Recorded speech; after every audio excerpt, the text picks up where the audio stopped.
is Asad Hussein, and I'm 20 years old, and I've come from a majority Sunni background. My whole family is Sunni. I've got about 1% Shia from Pakistan, and yeah, that's about it. And I'm studying criminology, criminal justice and law, and in the future I plan to take my career down the path of law and to be a lawyer, hopefully. Yeah, I've got 2 older brothers. Now, when it comes to religion, there wasn't any, like, we wouldn't really go into the Sunni Shia stuff. We'd always just be like, there'd be propaganda that we'd all believe, and we'd never talk to Shias because of it. And that's why we're distant from our Shia family down in Pakistan. You know, we'd get told things like, you know, they're not real Muslims, and that they, things like they're killing our brothers and sisters in different countries and things like this. So then it'd keep us away from our Shia family.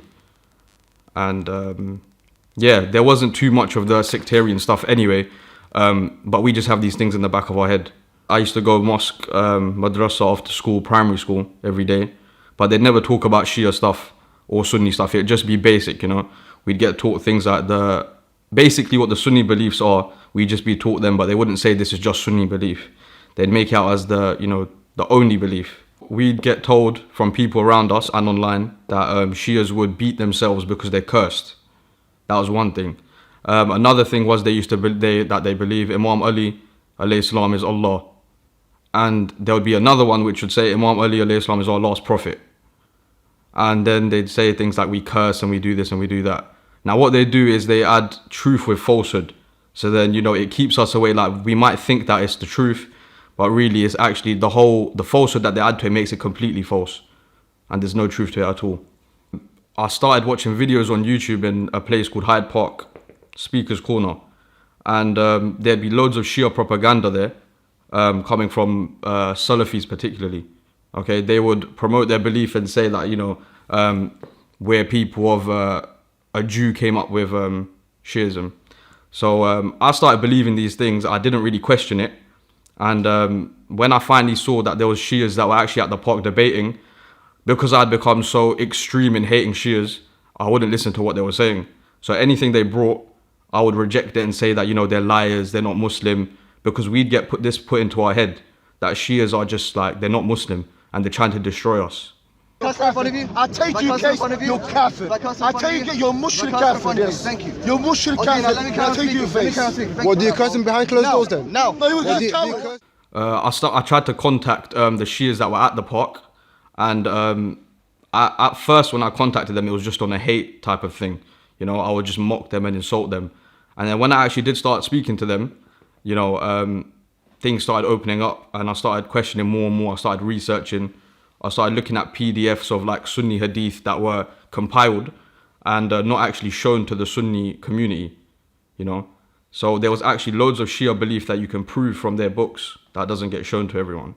So so a specific hadith would be Hadith Thaqalain. Okay, now everyone would always say in that park and online everywhere, you know, we follow Quran and Sunnah.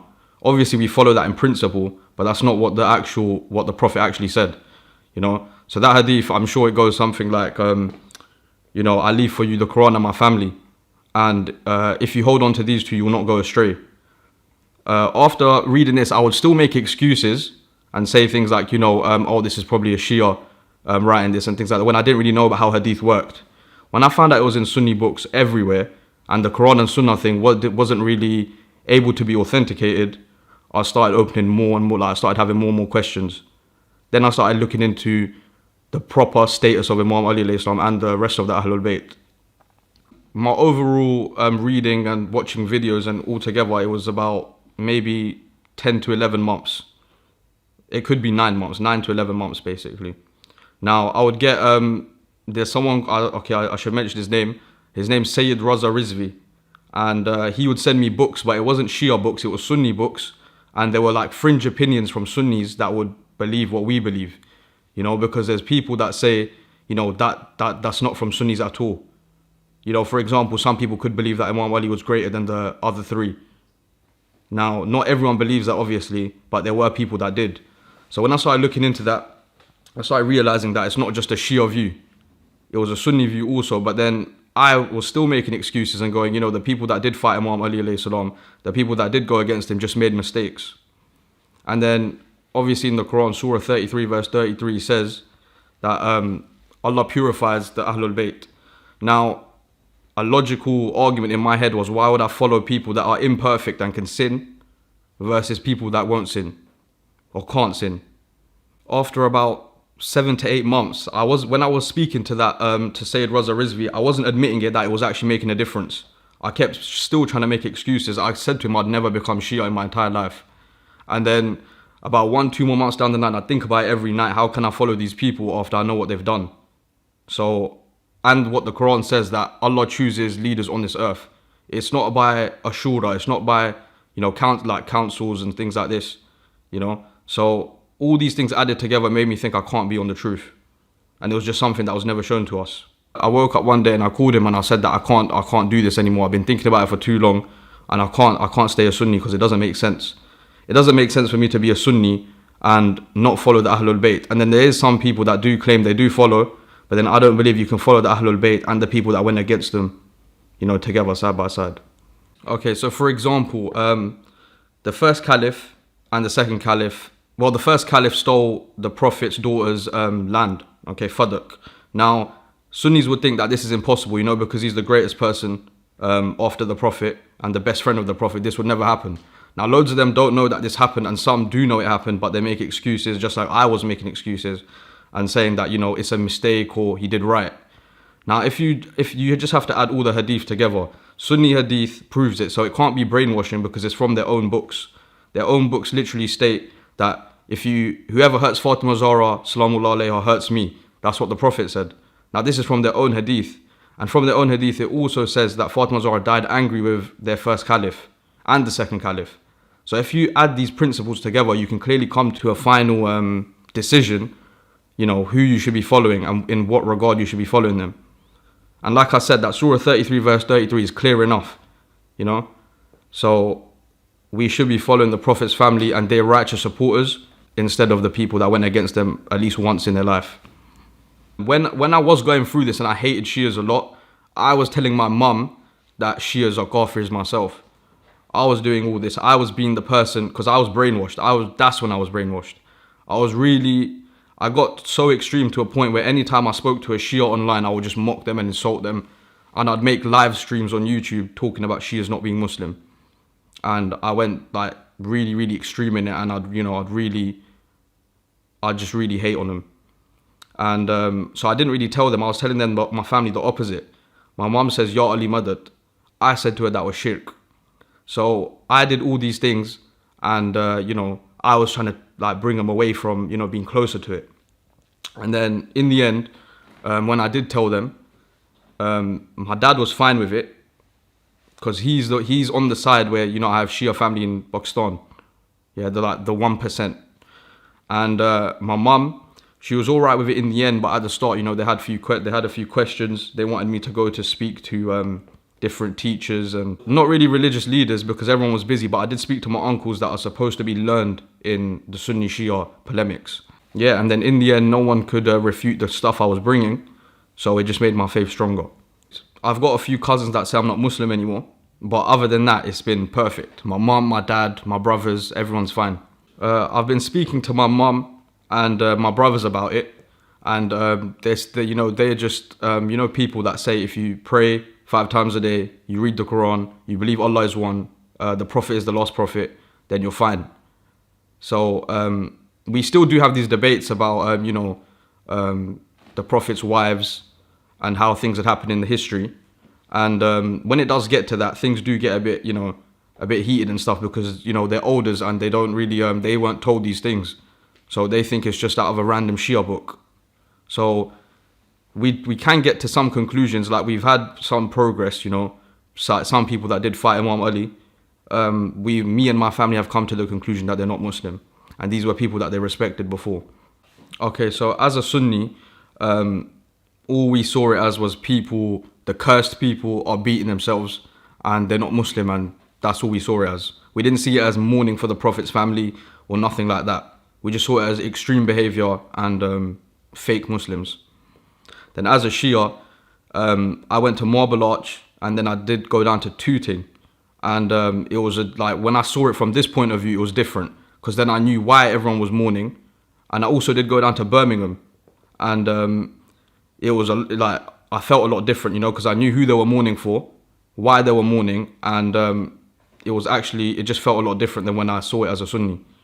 There was this thing that we used to debate when I was researching about Imam Hussein alayhi salam sacrificing himself and the 72 martyrs with him.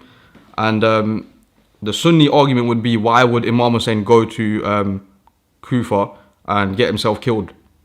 You know, they don't understand that it was a sacrifice and that it was going to, like, you know, people did betray him. And then they, like, you know, they say that because of this, he doesn't have, like, knowledge of the future. Okay, and what I realized was, going there, he didn't have to try and save the people that were calling him there, but he did that anyway. Now, if you look at other people that ruled in them times, they would do the opposite. They would let them die, or they would be the ones killing them themselves.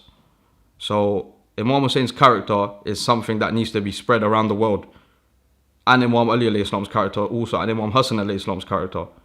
All of their characters displayed, you know, goodness, forgiveness, mercy, and kindness. And I think if we took from their character, we'd be better people. There's a team on YouTube called Bayt al-Ghadir. I go with them to every majlis that I go to, every mosque that I go to as well. My first Shia mosque that I went to in Birmingham, I went there with them, and that's how I do it. And I don't really have any challenges in my home. We just pray at different times, really, and that's about it. And we pray differently. And then obviously, you know, you get the few eyebrows, and they ask why you're praying like that. But then after you've explained everything, then I think it's fine. And yeah, I haven't really faced any different, like, you know, challenges inside my home. To be honest, we're living in a Western world. Now, if you go around telling people you want to take over the world and you want to take over the country and you want Sharia law here and it has to be here, then obviously you're going to make Muslims look bad. And that's exactly what's been happening over the years. Every single non-Muslim will think we're all the same. And, you know, even more terrorist attacks would increase and are increasing, actually. One Muslim goes and, you know, says, main terrorists in England, okay, there's like two types. There's one that radicalizes, and then there's the radicalized. There's one that actually kills people, and then there's the one that is telling everyone to go and do it and travel to Syria and fight.